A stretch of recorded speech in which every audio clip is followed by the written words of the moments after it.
নমস্কার, এডুকেয়ার চ্যানেলে সবাইকে স্বাগত। সম্পূর্ণ বোর্ডের ধাঁজে শিক্ষাবিজ্ঞানের একটি প্রশ্নপত্র ও তার এমসিকিউ এর সমাধান নিয়ে চলে এসেছি তোমাদের সামনে। তাহলে আর দেরি না করে শুরু করা যাক। একের দাগের প্রশ্ন, অন্ধ শিশুদের শিক্ষাদান পদ্ধতি আলোচনা করো।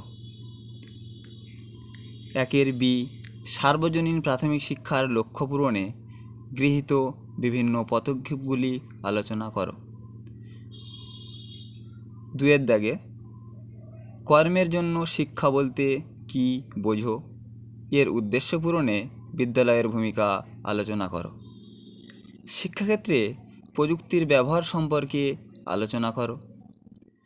তিনের দাগের প্রশ্ন, ক্ষমতা কাকে বলে, থার্স্টনের বহু উপাদান তত্ত্বটি আলোচনা করো। বি, শিক্ষাক্ষেত্রে থর্নডাইকের শিখনের মূল সূত্রগুলির গুরুত্ব লেখো। সি, কেন্দ্রীয় প্রবণতার পরিমাপ কাকে বলে, নিম্নলিখিত রাশিমালার গড় নির্ণয় করো। চারের দাগের প্রশ্ন চলে আসব। এ, বিশ্ববিদ্যালয় শিক্ষা কমিশনের গ্রামীণ বিশ্ববিদ্যালয় সংক্রান্ত সুপারিশগুলি উল্লেখ করো। বি, মুদালিয়ার কমিশনের প্রস্তাবিত পাঠ্যক্রমের সপ্তপ্রবাহ নীতি আলোচনা করো। সি, মাধ্যমিক শিক্ষা সম্পর্কে কোঠারি কমিশনের সুপারিশগুলি আলোচনা করো। এবার আমরা চলে আসব পার্ট বি, একের দাগের প্রশ্ন। একের দাগ, এবিলিটিস অফ ম্যান গ্রন্থটির লেখক কে? এখানে উত্তর হবে স্পিয়ারম্যান। দুয়ের দাগে, পরিণমন কথার অর্থ বেড়ে ওঠা। তিনের দাগে, পুনরুদ্বেগ কথার অর্থ মনে করা। চারের দাগে, সক্রিয় অনুবর্তন হলো আর টাইপ অনুবর্তন। পাঁচের দাগে, শিখনের গৌণ সূত্র কয়টি? এখানে উত্তর হয়ে যাবে 5টি। ছয়ের দাগে, প্রাচীন অনুবর্তন তত্ত্বের প্রবক্তা হলেন প্যাভলভ।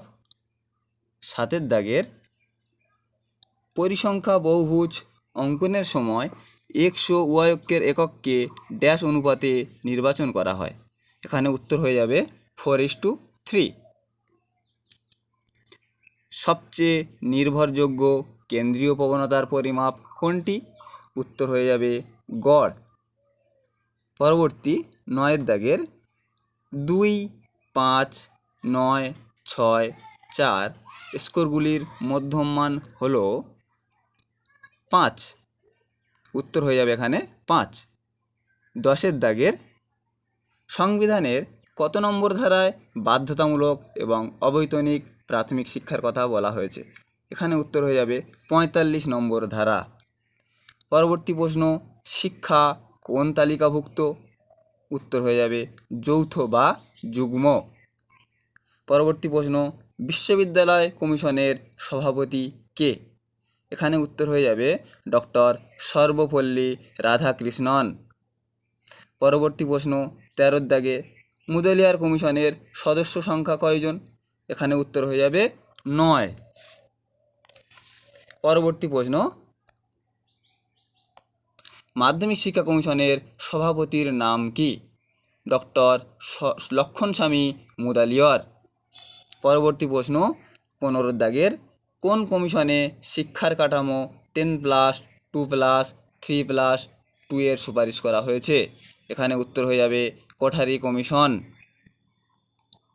পরবর্তী প্রশ্ন, অপচয় ও অনুন্নয়ন কোন শিক্ষা স্তরের উপর প্রভাব বিস্তার করে?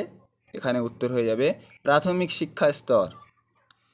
17 দাগের প্রশ্ন চলে আসব। অপারেশন ব্ল্যাকবোর্ড সুপারিশ করেন কোন কমিশন? এটা হয়ে যাবে জাতীয় শিক্ষানীতি 1986। পরবর্তী প্রশ্ন, মেজর ইউনিভার্সিটি এর সুপারিশ কোন কমিশনে বলা হয়েছে? এখানে উত্তর হয়ে যাবে কোঠারি কমিশন। পরবর্তী প্রশ্ন, 19এর দাগে, নবোদয় বিদ্যালয়ের অপর নাম কি? এখানে উত্তর হয়ে যাবে পেস সেটিং স্কুল। পরবর্তী প্রশ্ন, NCTE এর পুরো কথাটি কি? এখানে উত্তর হয়ে যাবে National Council for Teacher Education, option B. পরবর্তী প্রশ্ন, ব্রেইল লেখা হয় কয়টি বিন্দুর সাহায্যে? উত্তর হয়ে যাবে 6টি বিন্দু। অ্যাবাকাস কোন শিক্ষার উপকরণ? উত্তর হয়ে যাবে গণিত। শিক্ষার কয়টি স্তম্ভ আছে? আমরা সবাই জানি, জ্যাক ডেলার কমিশনে বলা হয়েছে শিক্ষার 4টি স্তম্ভ আছে। কম্পিউটারের স্থায়ী স্মৃতি হলো রম, রম। তারপরে আমরা চলে আসব অতি সংক্ষিপ্ত প্রশ্নাবলীর উত্তর। এখানে প্রশ্নগুলো একটু দেখে নাও তোমরা। প্রেষণা কাকে বলে? পুনরুদ্বেগ ও প্রত্যাবিজ্ঞার একটি পার্থক্য লেখো। স্কিনার বক্স কি? অনুবর্তন কাকে বলে? রাশিবিজ্ঞানে একটি পরিসংখ্যা 13 হলে তার ট্যালি কীরূপ হবে? আইকিউ কি? যে কোনো একটি লেখচিত্র অঙ্কনের সময় কয়টি অক্ষরেখার প্রয়োজন হয়? পরবর্তী প্রশ্ন, NCRHE এর পুরো নাম কি? AICTE এর পুরো নাম কি? নবোদয় বিদ্যালয় কাকে বলে? সংবিধানের 45 নম্বর ধারায় কি বলা হয়েছে? বিদ্যালয়গুচ্ছ বলতে আমরা কি বুঝি? 3R কি? হার্ডওয়্যার ও সফটওয়্যারের পার্থক্য লেখো। ডেলার্স কমিশনের শিরোনামটি লেখো। DPEP এর পুরো নাম কি? ধন্যবাদ।